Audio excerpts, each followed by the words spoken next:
एक छोटे से गांव में एक बहुत गरीब आदमी रहता था। नाम था रघु। घर में कुछ नहीं, टूटी हुई झोपड़ी, दो वक्त की रोटी भी मुश्किल। लेकिन एक चीज उसके पास बहुत थी, महादेव पर अटूट विश्वास। रघु रोज सुबह उठता, नंगे पांव मंदिर जाता और बस एक लोटा पानी शिवलिंग पर चढ़ाकर कहता, भोलेनाथ मेरे पास देने को कुछ नहीं, बस आपका नाम है। गांव वाले उसका मजाक उड़ाते, अरे भगवान से क्या मिलेगा, पहले अपना घर तो संभाल। लेकिन रघु सिर्फ मुस्कुरा देता, मेरे भोलेनाथ सब देख रहे हैं। एक दिन, कई दिनों से उसके घर में खाना ही था। उसकी छोटी बेटी भूख से रो रही थी।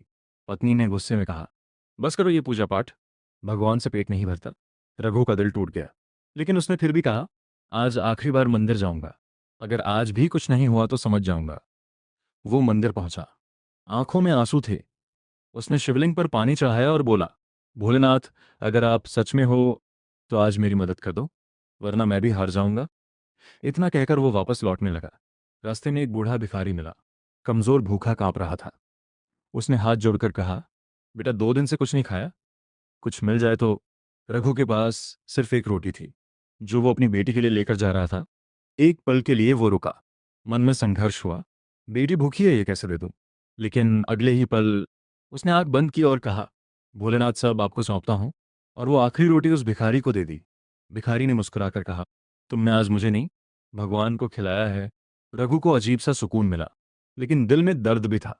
जब वो घर पहुंचा तो उसने देखा, उसकी झोपड़ी के बाहर भीड़ लगी है।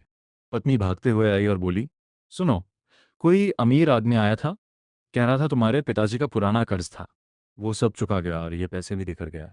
रघु हैरान रह गया, लेकिन मेरे पिताजी का तो कोई कर्ज था ही नहीं। तभी उसे उस भिखारी की बात याद आई, तुमने भगवान को खिलाया है।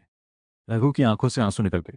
वो दौड़कर मंदिर गया और जोर से बोला, भोलेनाथ, आज समझ गया, आप कभी देर नहीं करते, बस परखते जरूर हो। उसी रात रघु को सपने में भगवान शिव के दर्शन हुए। महादेव मुस्कुराकर बोले, रघु मैंने तुम्हारी भक्ति को परखा, जब तुम्हारे पास कुछ नहीं था तब भी तुमने दिया, यही सच्ची भक्ति है। सीख, जब जिंदगी सबसे मुश्किल लगती है, वहीं से भगवान आपकी परीक्षा शुरू करते हैं। और अगर तुम उस समय भी सही रास्ता चुन लो तो चमत्कार जरूर होता है, ऐसे ही। और